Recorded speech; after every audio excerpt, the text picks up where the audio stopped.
En el nombre del Padre, y del Hijo, y del Espíritu Santo. Amén. Ave María Purísima. Pues hoy en el Evangelio escuchamos de la fe que salvó a esta mujer. Como dijo el Señor, tu fe te ha salvado.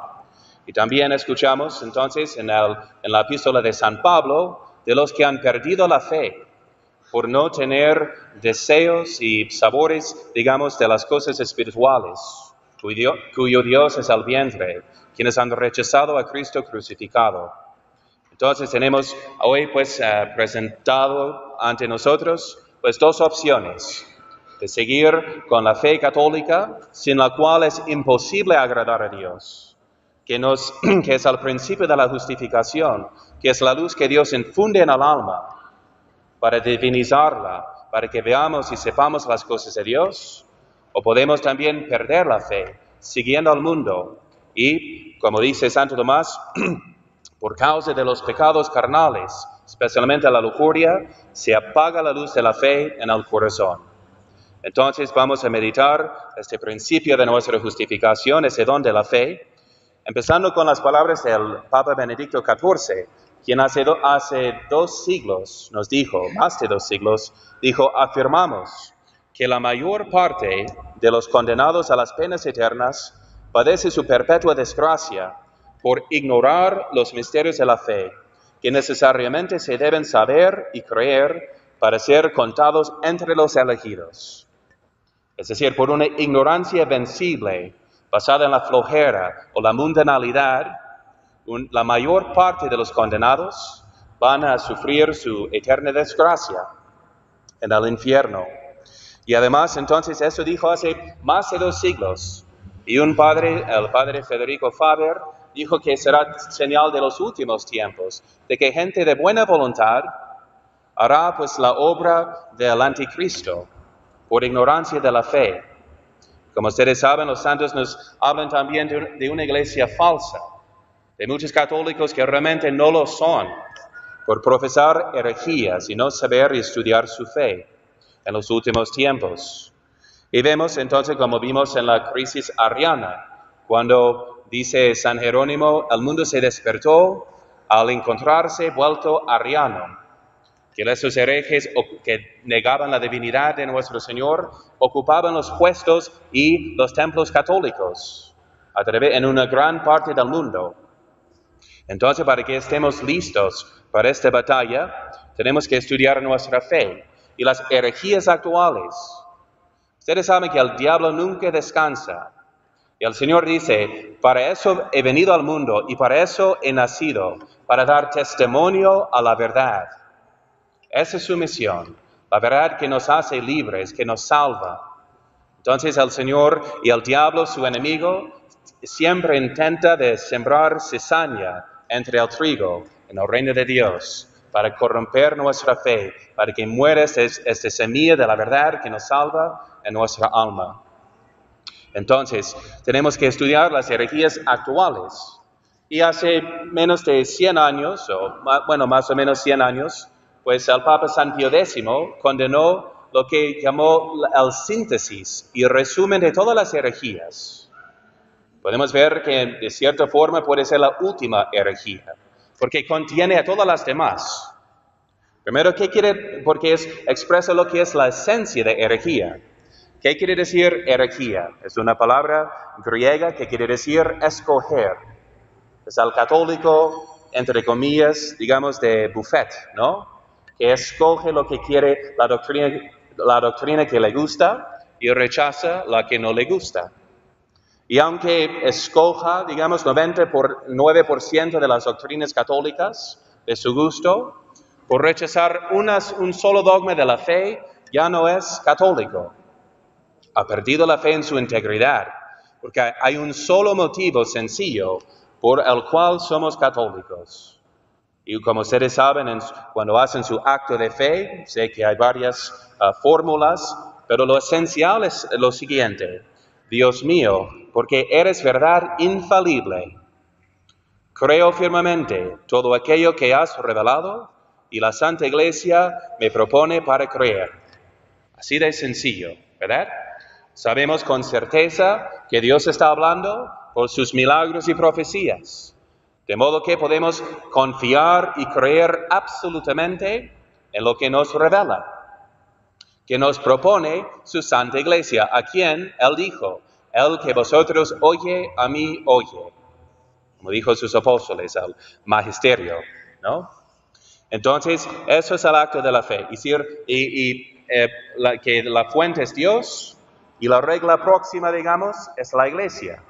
Como podemos ver en los pobres protestantes, que se han dividido en más de 60,000 sectas distintas, porque cada uno que se cree infalible su interpretación de la palabra de Dios. Entonces, y San Pablo nos indica que tenemos que perseverar en esta fe si queremos ser salvos. Dijo, quiero ahora recordaros el Evangelio que os he predicado, que vosotros recibisteis, en el cual estáis firmes, y por el cual sois salvados, si es que lo conserváis tal cual como yo os lo prediqué. Porque de otra suerte en vano habríais abrazado la fe. Entonces, si cambiamos la fe, si perdemos un dogma de la fe, ya no somos católicos y no podemos agradar a Dios. Entonces, el primer punto que podemos meditar hoy es que la fe nunca se cambia. En las palabras del primer Concilio Vaticano, una definición dogmática, dice, si alguno dijere que puede suceder que según el progreso de la ciencia haya que atribuir alguna vez a los dogmas propuestos por la Iglesia un sentido distinto del que entendió y entiende la misma Iglesia, sea anatema. Entonces, el que piensa que los dogmas de ayer no van a ser válidos para mañana, pues ya no es católico, está fuera de la Iglesia, anatema. Así, y cita al concilio a San Vicente Lerins, entonces un santo en tiempos de la crisis arriana, que nos habla de qué debemos hacer en un tiempo de crisis. Y él dijo entonces de ahí que también hay que mantener perpetuamente aquel sentido de los sagrados dogmas que una vez declaró la Santa Madre Iglesia, y jamás hay que apartarse de ese sentido sobre pretexto y nombre de una más alta inteligencia.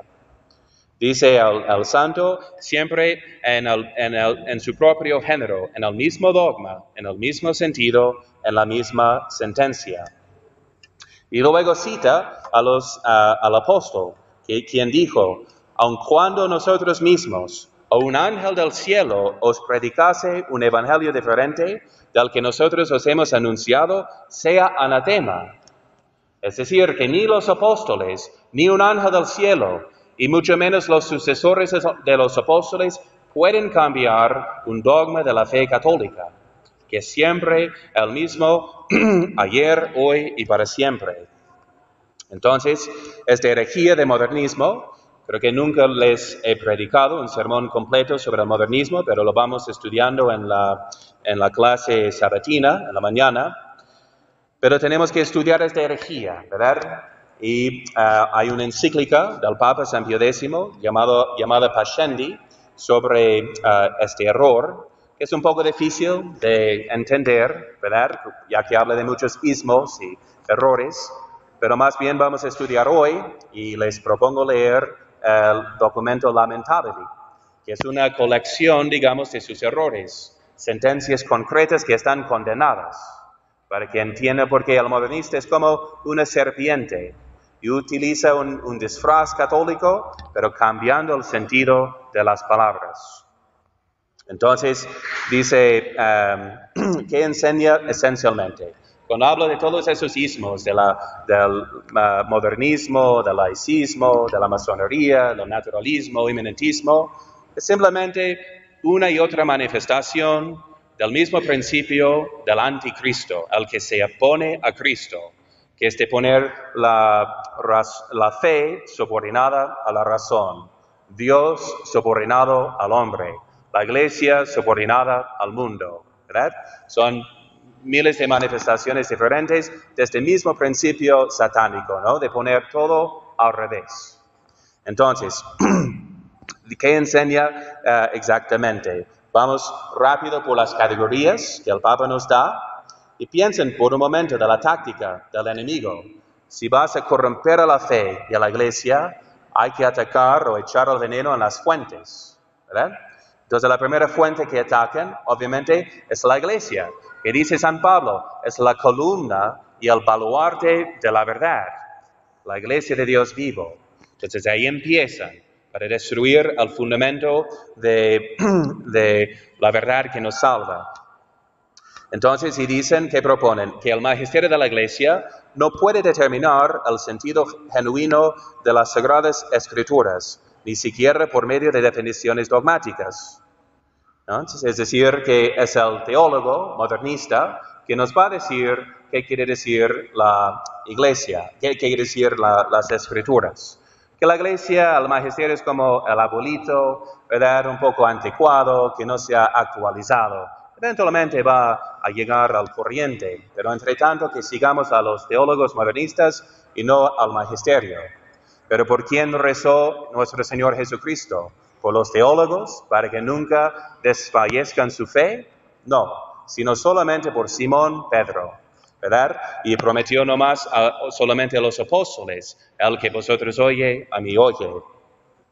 Y el segundo error, dicen que en la definición de las verdades, la iglesia discente, que aprende, y la docente, que enseña, colaboran de tal modo que a la iglesia docente no le corresponde sino sancionar las opiniones comunes de la discente. Es decir, que la iglesia, en vez de ser una monarquía, como la estableció nuestro Señor, es más bien una democracia. Y vamos a hacer una encuesta, ustedes van a votar para decirme, y al Papa, ¿qué es la fe católica? Como ustedes la sienten en su corazón. ¿Bien? Eso es un error. Entonces, luego, de la Sagrada Escritura, que es una de las fuentes de la revelación divina. Ahí echan también el veneno. ¿Qué dicen? Dicen los modernistas, los que creen que Dios es verdaderamente autor de la Sagrada Escritura dan prueba de una simplicidad o ignorancia excesivas, y que la inspiración divina no se extiende a toda la Sagrada Escritura de tal modo que preserve de todo error a todas y cada una de sus partes, y que los evangelios fueron aumentados con continuas ediciones y correcciones hasta que se llegó a un canon definitivo y constituido. En ellos, por ende, no quedó sino un tenue e incierto vestigio de la doctrina de Cristo. ¿Qué quiere decir? Entonces, que las Sagradas Escrituras realmente no son palabra de Dios, sino la expresión de hombres de lo que ellos sentían y opinaban de Dios y de su experiencia de Él.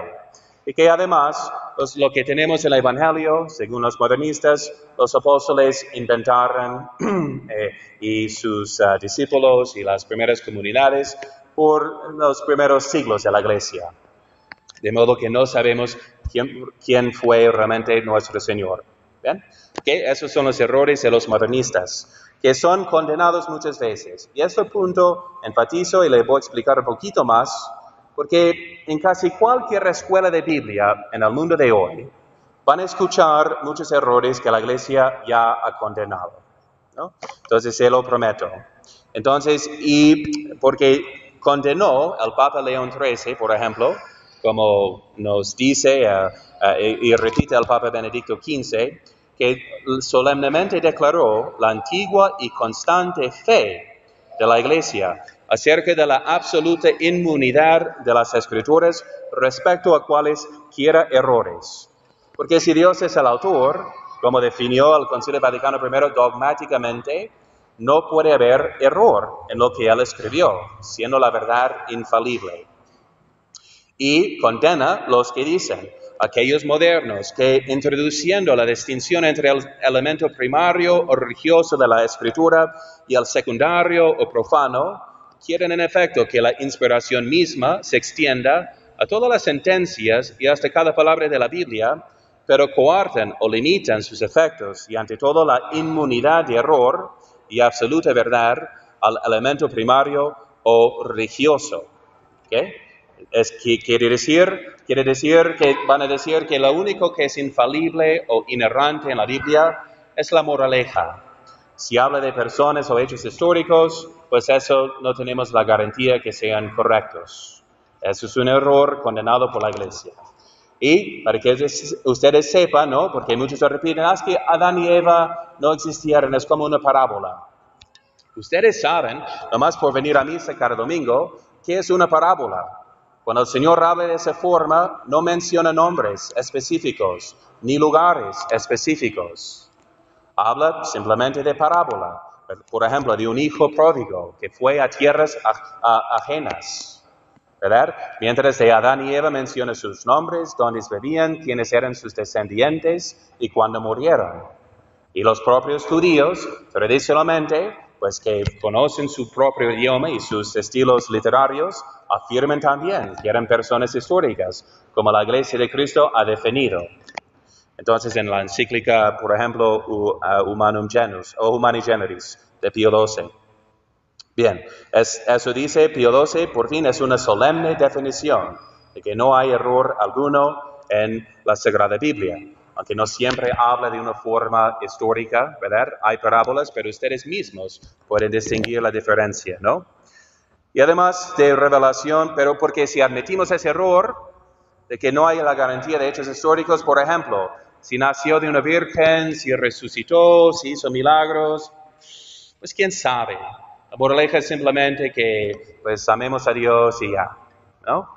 Entonces, esos son errores que quitan los fundamentos de la fe. Luego, ¿qué quiere decir revelación y dogma? Ya que hay tantos concilios ecuménicos que han definido tantas definiciones dogmáticas, el modernista ataca esta fuente también, diciendo que ya se puede cambiar de sentido. Dicen, por ejemplo, la revelación no pudo ser otra cosa que la conciencia adquirida por el hombre de su relación para con Dios. Que la revelación que constituye el objeto de la fe católica no quedó completa con los apóstoles. Y que los dogmas que la Iglesia presenta como revelados no son verdades descendidas del cielo, sino una cierta interpretación de hechos religiosos que la inteligencia humana ha logrado mediante un laborioso esfuerzo. ¿Qué quiere decir? Que simplemente la fe cristiana, los dogmas, son nomás las opiniones y expresiones, como si fuera una filosofía de miembros de la Iglesia en tiempos distintos. De modo que en vez de ser como es, lo que Dios reveló al hombre. Entonces su revelación y los dogmas de la Iglesia, como ustedes saben, son desde antes la Sagrada Biblia. Porque hacen esa trampa también. ¿Dónde está eso en la Biblia? Como si fueran protestantes. Cuando ustedes saben que la tradición es más amplia y más antigua que las Sagradas Escrituras, que fue confiada a la Iglesia, por quien Cristo rezó, ¿no? Para que no desfalleciera su fe. Luego de la persona de Jesucristo, quien obviamente es el fundador de nuestra religión. Y escuchen bien lo que dicen, porque yo escucho la misma confusión de ustedes a veces en pláticas, de que si Cristo sabía si era Dios, si una vez dijo que era Dios, ¿verdad? Creo que no, porque eso sería una falta como de humildad, de presentarse como Dios, ¿no? Eso es lo que dicen los modernistas. Por ejemplo, la divinidad de nuestro Señor Jesucristo no se prueba por los evangelios, sino que es un dogma que la conciencia cristiana derivó de la noción del Mesías. Y Jesús, cuando ejercía su ministerio, no hablaba con el fin de enseñar que Él era el Mesías, ni sus milagros tendían a demostrarlo. Y puede considerarse que el Cristo que presenta la historia es muy inferior al Cristo que es objeto de la fe. Errores condenados, que es decir, que Cristo realmente no era Dios y no se presentó como Dios. Ustedes saben también de las clases de apologética, por ejemplo, ¿no? Esta frase famosa, yo soy el camino, la verdad y la vida. Títulos divinos. Y nadie viene al Padre sino por mí. Antes de que Abraham existía, yo soy. Los judíos lo sentenciaron a la muerte. ¿Por cuál motivo? Porque se hizo igual a Dios. Es como lo entendieron ellos. Pero los modernistas ni pueden entender pues lo que dijo tan bien como los fariseos, ¿no? Entonces, y además luego dicen que no sabía todo, que no sabía que era Dios o el Mesías. ¿Cómo acabar con esos errores? Pues ustedes saben, ¿quién es Jesucristo? Una persona divina con dos naturalezas, humana y divina. ¿Tiene una mente divina y una mente humana? Sí. Una voluntad divina, una voluntad humana, sí. Tiene alma humana, sí. Pero es una sola persona divina quien actúa y habla y a quien atribuimos todas sus acciones. Ahora bien, podemos decir entonces que Dios Hijo se equivocó cuando... No, que blasfemia. Que Dios Hijo no sabía. No. San Gregorio Magno condenó ese error hace muchos siglos, diciendo que son como nestorianos, que dicen que son dos personas en Cristo, una persona humana y divina, ¿verdad? Entonces que no está unida a Cristo en sí mismo. Entonces es un error, porque ustedes saben que Cristo es una sola persona divina. De los sacramentos, dicen que no fueron instituidos por el Señor, ni sino inventados después, que reflejan nomás cierta, para animar nuestra fe, ¿no? Recordando lo que hizo Jesús. Entonces, cuando ustedes saben, como nos enseña la Iglesia, que son fuentes de gracia, y por eso el Señor dijo, id a todas las gentes, bautizándolas en el nombre del Padre, y del Hijo, y del Espíritu Santo. Haced esto en conmemoración mía, con referencia al sacrificio eucarístico. A quienes les perdonaren sus pecados, les serán perdonados, y a quienes les retuvieren, les serán retenidos, en el sacramento de penitencia que confirió a los apóstoles. Y luego, por fin, dicen que la Iglesia no es inmutable. Se puede ser un día tal vez una democracia y el Papa nomás como un presidente que elegimos y quitamos según queremos, ¿no? Entonces, por fin, dicen, la verdad no es más inmutable que el hombre mismo, pues se desenvuelve con él, en él y por él. Y ahí ven, ¿no? Entonces ya desfrazado, quitado la máscara de su error, ya vemos que pone al hombre en vez de Dios, la opinión humana en vez de la verdad revelada. Esa es la esencia de esa herejía y es el síntesis, ¿no? De todos los herejes, de todas las herejías, ¿verdad? Actúan según ese principio. Entonces, termina el mismo San Vicente de Lerins hablando de por qué Dios permite que con tanta frecuencia personalidades insignes de la Iglesia se pongan a defender doctrinas nuevas entre los católicos. Y eso es la lección importante para nosotros, porque que no piensen que están todos ustedes inmunes de caer en herejía. He visto tradicionalistas, ¿no?, caer en la herejía, y nunca he visto un hereje humilde, ¿no?, siempre con una especie de soberbia, de confiar en su propio juicio. O por la mundanalidad, que vivimos en este mundo con todas esas herejías como el aire que respiramos, ¿verdad? ¿Y cuántos católicos siguen más al mundo que a Cristo? Y tratan de conformar a la Iglesia al mundo y no el mundo a la Iglesia. Dice San Vicente, y cita a Moisés diciendo, si en medio de ti se levanta un profeta o un soñador que te anuncie una señal o un prodigio, aunque se cumpla la señal o el prodigio, y te dice, vamos detrás de otros dioses que tú no conoces y sirvámoslos. ¿Qué son esos otros dioses? Sino las doctrinas erróneas y extrañas. Dice al profeta, no escuches las palabras de ese profeta o ese soñador. Y por fin dice, se pregunta, ¿por qué Dios no impide que se enseñe lo que Él prohíbe que se escuche? ¿Y qué es el riesgo de herejía para nosotros? De simplemente de no amar más a Dios que a nosotros mismos. Y Moisés responde, porque te está probando al Señor, tu Dios, para ver si amas al Señor con todo tu corazón y con toda tu alma. Y así sea. María, Madre de Gracia, Madre de Misericordia,